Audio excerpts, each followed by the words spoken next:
പിന്നെ വടക്ക് ഭാഗത്താണ് നമുക്ക് തള്ളിക്കെട്ടലുകൾ ആവശ്യമായി വരുന്നത് എങ്കിൽ ആ വടക്ക് ഭാഗത്തിന്റെ പടിഞ്ഞാറേ അറ്റത്ത് നിന്ന് വടക്കോട്ട് നിർമ്മിക്കാം. നമസ്തേ. ശ്രീഭദ്ര വാസ്തുവിന്റെ പുതിയൊരു വീഡിയോയിലേക്ക് ഏവർക്കും സ്വാഗതം. നമ്മളിവിടെ ചർച്ച ചെയ്യുന്നത് ഗൃഹനിർമ്മാണ ഘട്ടത്തിൽ നമ്മൾ അറിയാതെ തന്നെ സംഭവിക്കുന്ന ചില തെറ്റുകളെ കുറിച്ചാണ്. നിങ്ങൾ ആദ്യമായിട്ടാണ് ഈ ചാനൽ കാണുന്നതെങ്കിൽ ഒന്ന് സബ്സ്ക്രൈബ് ചെയ്യണേ. വീഡിയോ ഇഷ്ടപ്പെട്ടാൽ ലൈക്ക് ചെയ്യാനും ഷെയർ ചെയ്യാനും മറക്കരുത്. ഒരു ഗൃഹം നിർമ്മിക്കുമ്പോൾ അതിൻ്റെ ഭംഗി കൂട്ടുവാനായി ചില ഭാഗങ്ങളിൽ തള്ളിക്കെട്ടലുകളും ചില ഭാഗങ്ങൾ ഒഴിവാക്കിയുമൊക്കെ ഗൃഹം നിർമ്മിക്കാറുണ്ട്.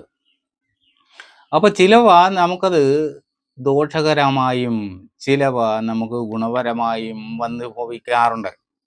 അതെങ്ങനെയാണെന്ന് നമുക്കൊന്ന് നോക്കാം. ഗൃഹം ചതുരശ്രമായിരിക്കണമെന്നാണ് വാസ്തുശാസ്ത്രം നിർദ്ദേശിക്കുന്നത്. അത് തന്നെയാണ് ഉത്തമമായിട്ടുള്ളത്.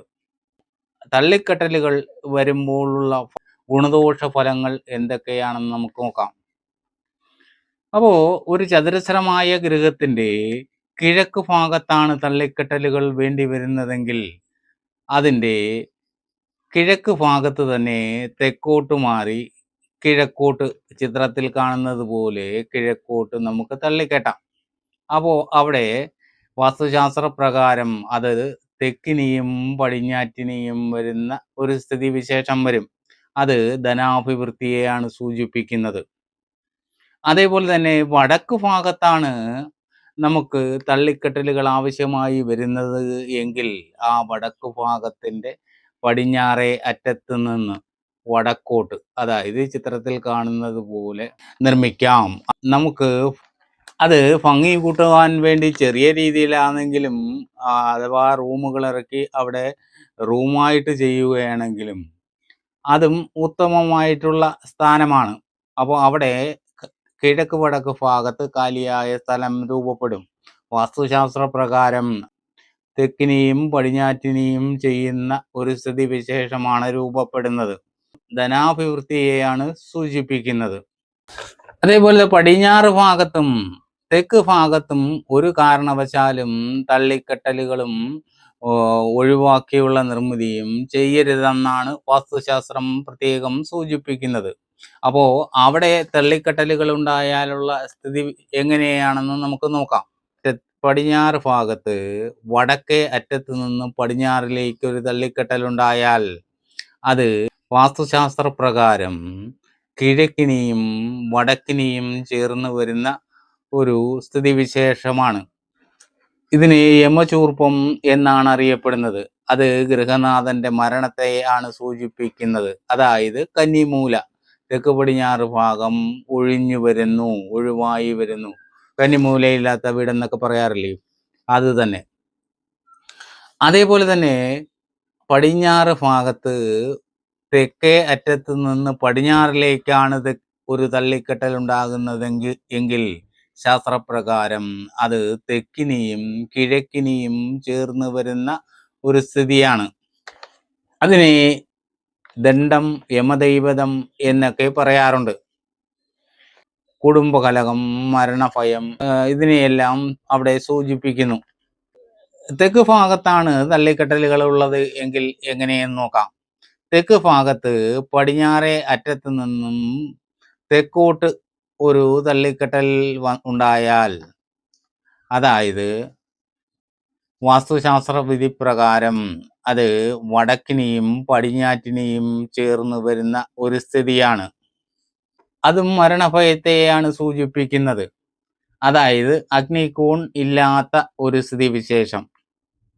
അതേപോലെ തന്നെ തെക്ക് ഭാഗത്ത് കിഴക്കേ അറ്റത്ത് നിന്ന് തെക്കോട്ടൊരു തള്ളിക്കെട്ടലുണ്ടായാൽ അതും തെക്ക് പടിഞ്ഞാറ് ഭാഗം ഇല്ലാത്ത ഒരു സ്ഥിതിവിശേഷമാണ് വരുന്നത്. ശാസ്ത്രപ്രകാരം വടക്കിനെയും കിഴക്കിനെയും ചേർന്ന് വരുന്ന ഒരു സ്ഥിതി, അതും ഗൃഹനാഥന്റെ മരണത്തെയാണ് സൂചിപ്പിക്കുന്നത്. അതായത് കന്നിമൂലയില്ലാതെ വരുന്ന ഒരു സ്ഥിതിവിശേഷം. ചിത്രത്തിൽ കാണുന്നത് പോലെ തെക്കും വടക്കുമായി രണ്ട് ഗൃഹങ്ങൾ, ഗൃഹങ്ങൾ തന്നെ ആവണമെന്നില്ല. അവിടെ 2 ഗൃഹങ്ങളെ പോലെ 2 നിർമ്മിതികളുണ്ടെങ്കിൽ അവിടെ കലഹത്തെയാണ് സൂചിപ്പിക്കുന്നത്. അതായത് ചിലപ്പം പശുവിനെ കെട്ടാൻ തൊഴുത്ത് ഇങ്ങനെയൊക്കെ ആ തെക്ക് ഭാഗത്തോ വടക്ക് ഭാഗത്തോ പലരും ചെയ്യാറുണ്ട്. അല്ലെങ്കിൽ നമുക്കവിടെ ഒരു നീളത്തിൽ ഗൃഹത്തെ പോലെ തന്നെ വടക്കും തെക്കും ആയിട്ട് 2 ഷെഡ് അല്ലെ ഒരെണ്ണം ഷെഡും 1 വീടുമായിട്ട് ചെയ്താൽ പോലും അത് വടക്കിനെയും തെക്കിനെയും ചെയ്യുന്ന ഒരു സ്ഥിതിവിശേഷമാകും. അത് കലഹത്തെയാണ് സൂചിപ്പിക്കുന്നത്. അതേ സ്ഥിതിയിൽ തന്നെ കിഴക്കും പടിഞ്ഞാറുമായിട്ട് 2 നിർമ്മിതികൾ ഉണ്ടെങ്കിൽ അത് ധനാഭിവൃദ്ധിയെയാണ് സൂചിപ്പിക്കുന്നത്. അത് ഉത്തമമായിട്ടാണ് വാസ്തുശാസ്ത്രം നിർദ്ദേശിച്ചിട്ടുള്ളത്. ചിത്രത്തിൽ കാണുന്നത് പോലെ കിഴക്ക് ഭാഗത്ത് തെക്ക് നിന്നും വടക്ക് നിന്നും ഓരോ തള്ളിക്കെട്ടലുകൾ ഉണ്ടായാൽ അതിനെ സുക്ഷേത്രം എന്നാണ് പറയപ്പെടുന്നത്.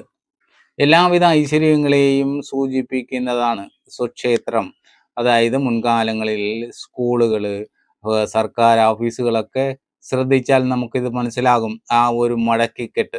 അതേപോലെ വടക്ക് ഭാഗത്താണ് ഇതേപോലെ തന്നെ വരുന്നതെങ്കിൽ കിഴക്കും പടിഞ്ഞാറുമായി ചിത്രത്തിൽ കാണുന്നത് പോലെ തല്ലിക്കെട്ടലുകൾ ഉണ്ടാകാം. അതും മുൻകാലങ്ങളിൽ എന്നല്ല, പഴയ സ്കൂളുകളും സർക്കാർ കെട്ടിടങ്ങളുമൊക്കെ ശ്രദ്ധിച്ചാൽ നമുക്കത് മനസ്സിലാകും.